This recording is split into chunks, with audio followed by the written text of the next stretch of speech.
Hola a todos y todas, bienvenidas a nuestro podcast Cara a Cara. El día de hoy vamos a tocar el tema de democracia en contraste. Para esto vamos a estar comparando la democracia en los sistemas electorales, el tipo de congreso, votos, sistema de partidos, administración electoral, justicia electoral, pero todo sobre México y Perú. Para eso les trajimos una invitada muy especial.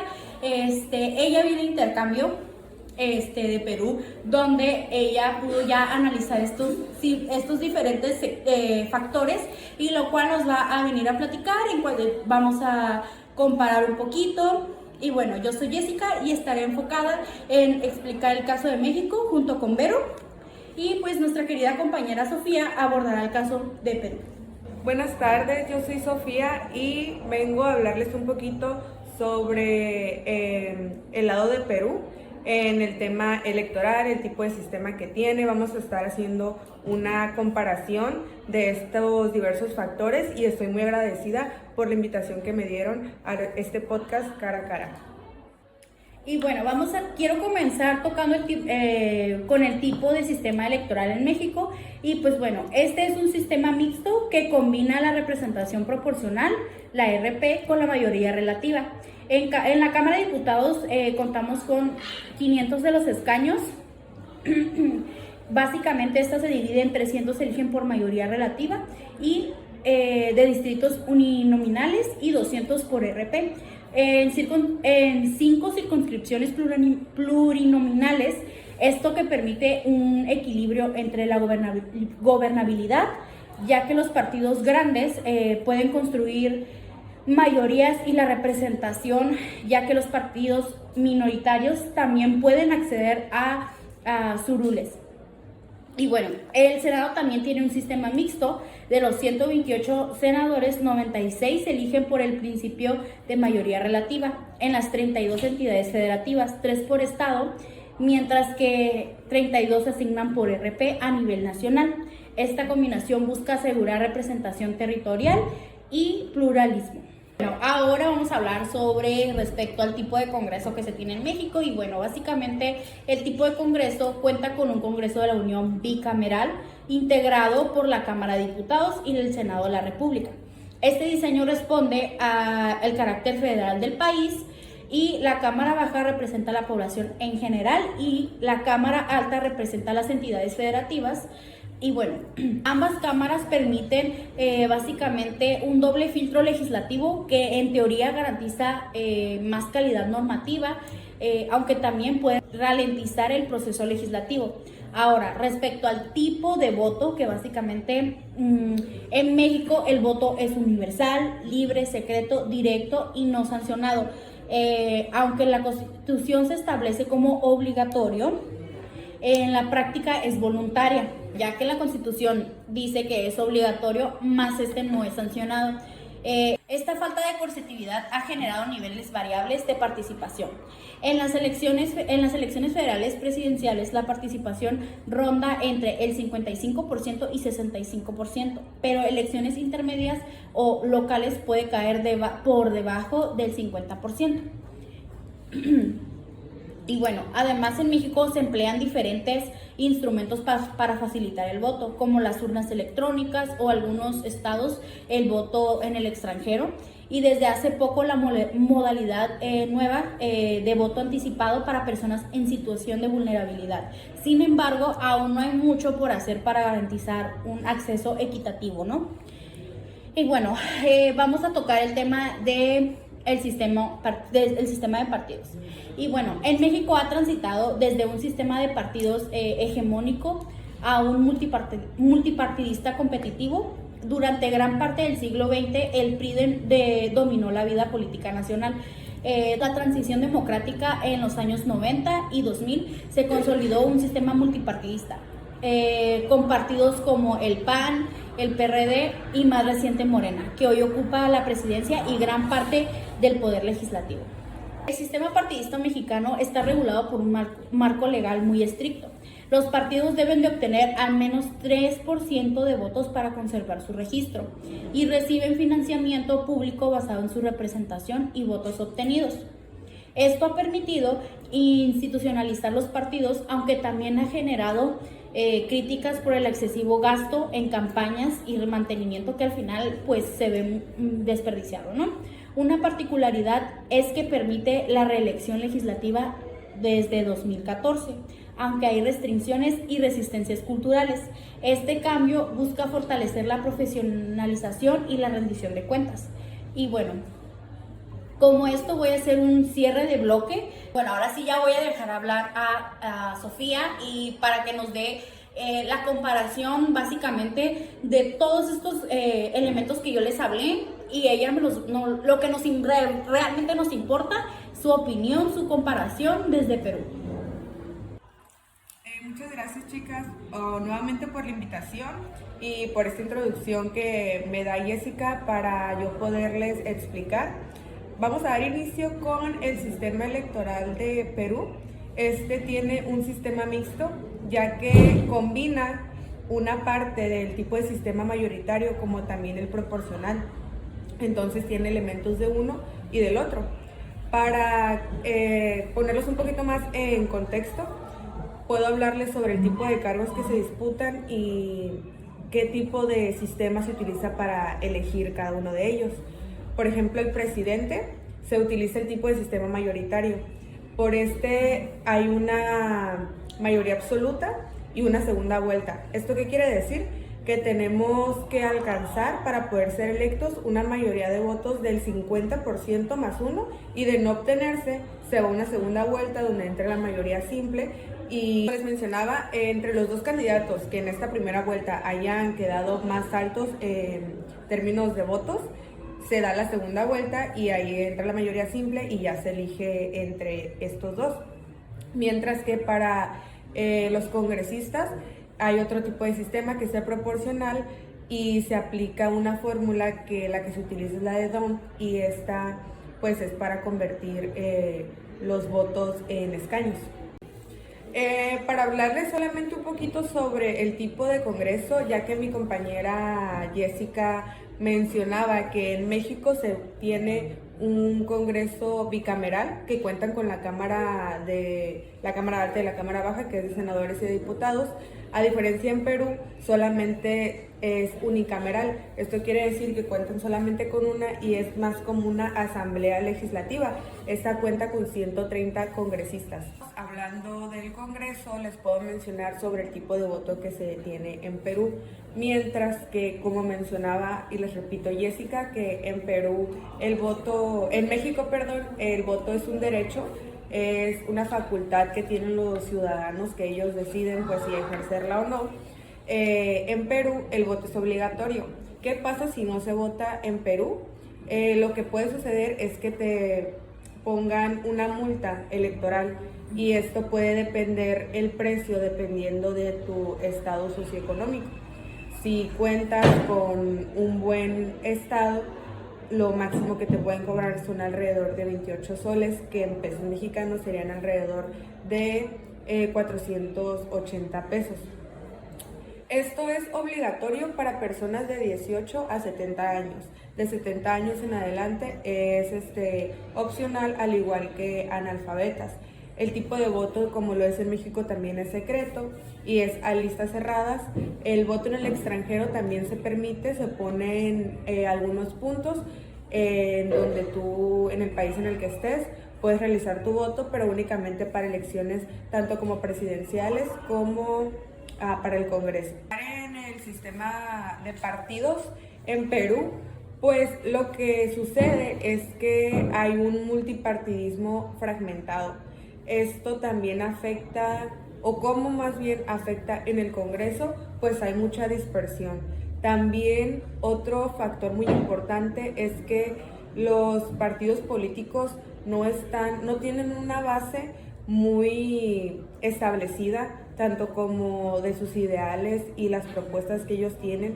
Muchos partidos también muchas veces son cortoplacistas. Esto quiere decir que son creados para esa elección únicamente, o personalistas que dependen de una sola figura. Esto también cómo se refleja, porque la sociedad pues los ciudadanos en sí no sienten esa representación por estos partidos.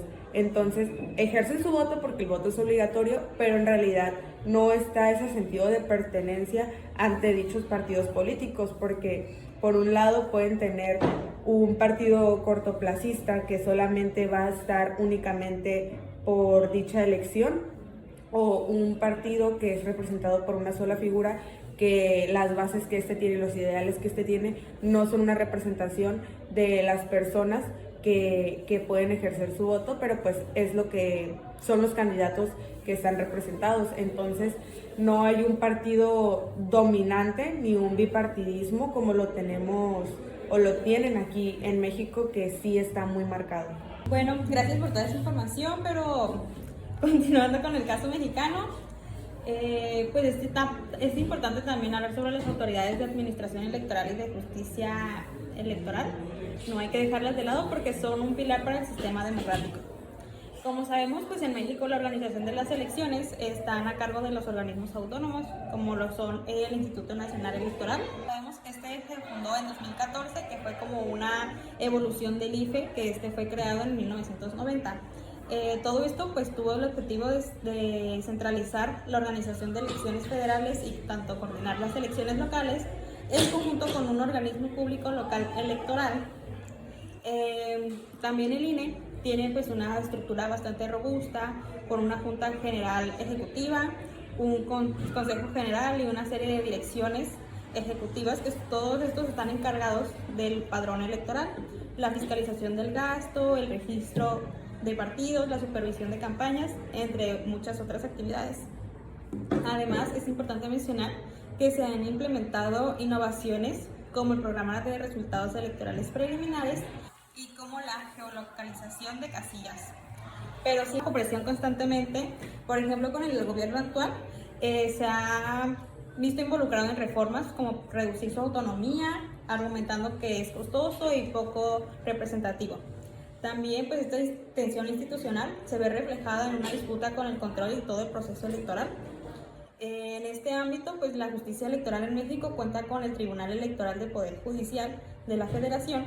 Este tribunal pues es la última instancia de materia electoral y que forma parte del Poder Judicial. El tribunal también atiende las impugnaciones sobre los resultados electorales, las violaciones en las legislaciones electorales y los conflictos internos que se encuentran en los partidos. Por otra parte, también el tribunal está compuesto por una sala superior y 5 salas regionales. Estos son nombrados a propuesta del Senado y el Ejecutivo por periodos pues, de 9 años. También este diseño pues, fue motivado para buscar un equilibrio entre la autonomía y la rendición de cuentas. Uno de los mayores logros que ha tenido el sistema electoral mexicano ha sido su profesionalización y la credibilidad. Pero pues a pesar de todo esto, pues sufre también unas percepciones que pues, los partidos recurren frecuentemente al tribunal para impugnar decisiones que ha tomado el INE, lo cual pues esto retrasa procesos y pues cabe destacar que todo este sistema electoral mexicano ha sido un modelo regional en cuanto a las garantías procesales, la transparencia y la logística. Pero pues a pesar de todo esto no está exento de los retos que ha tenido. La polarización política, los ataques de la autonomía y los intentos de la captura partidista que amenazan la estabilidad. Pues como en conclusión de lo que he dicho, ese modelo mexicano es bastante complejo, es muy eficaz y las autoridades administrativas son pues una maquinaria que pese a sus imperfecciones tratan de estar de la manera más pacífica y que las elecciones también sean bastante competitivas, que es lo que se busca. Ahora, pues, Sofía nos va a hablar la realidad peruana de cómo se vive todo esto. En el caso de Perú, hablando de la administración, el tipo de administración electoral y la justicia electoral que se tiene en este país, se tienen 3 órganos. Estos órganos es importante mencionarles que son autónomos y que estos no dependen, ninguno de los 3, de ningún tipo de poder, ni del Ejecutivo ni de ningún otro. Una de ellas es la Oficina Nacional de Procesos Electorales, el otro es el Jurado Nacional de Elecciones y el Registro Nacional de Identificación y Estado Civil. pero de estos tres, el que se encarga de la justicia electoral es el segundo, que es el Jurado Nacional de las Elecciones.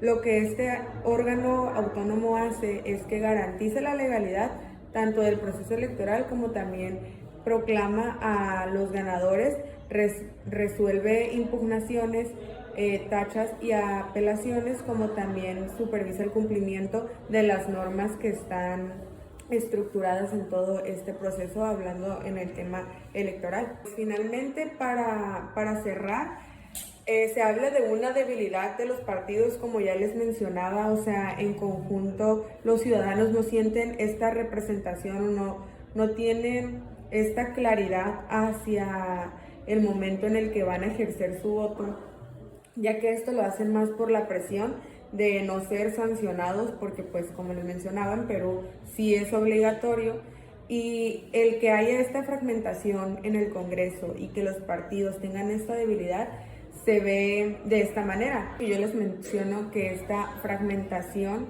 es la forma en la que se ve afectada el hecho de que estos partidos no tengan bases sólidas y que no estén 100% teniendo una representación de lo que quiere la ciudadanía. En cambio, como lo mencionan Vero y Jessica, que en México sí hay una representación, sí cuentan con estos partidos bien asentados, y por eso la gente se siente representada, ejerce su voto, y aunque también hay multipartidismo, la diferencia que también tiene Perú es que es muy difícil de que se hagan coaliciones, no como en el caso de México, que lo que hacen los partidos pequeños es que sí tienen esta como decisión de realizarlas para poder entrar al Congreso, para poder quedarse en el Congreso y tener votos. Entonces en Perú no se tiene esto, no, es muy complicado que se puedan realizar, y es por eso que la representación en el Congreso y la división del mismo Congreso se ve afectada de esta manera. Bueno, pues muchas gracias Sofía por venir, por esta información. Agradecemos tu presencia. Y bueno, muchas gracias por venir. Esperamos haya una segunda parte de este tema tan interesante. Nos vemos en otro episodio más de Democracia en Contraste. Por el contrario, yo les quiero agradecer muchísimo la invitación y que se dieran el tiempo para traerme y darme este espacio en el cual yo, pues, con los conocimientos que tengo, lo que pude aprender en mi estancia allá sobre el sistema que tiene Perú, que fue un tema muy interesante, y siento que nos llevamos ambas partes pues un momento muy enriquecedor, y podemos compararlo, ya que el sistema de Perú como el sistema de México tienen cosas similares, no son totalmente iguales, pero desde mi punto de vista pienso que son dos países que le dimos justamente en conjunto las tres en el clavo para comparar, porque fue súper enriquecedor el momento en el que estuvimos aquí al poder compartirlo.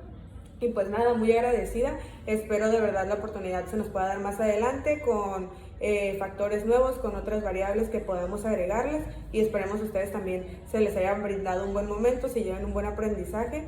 Y pues nada, muchísimas gracias. Muchas gracias a ti, Sofía. Gracias, Vero. Y bueno, nos vemos en otro episodio más de Cara a Cara.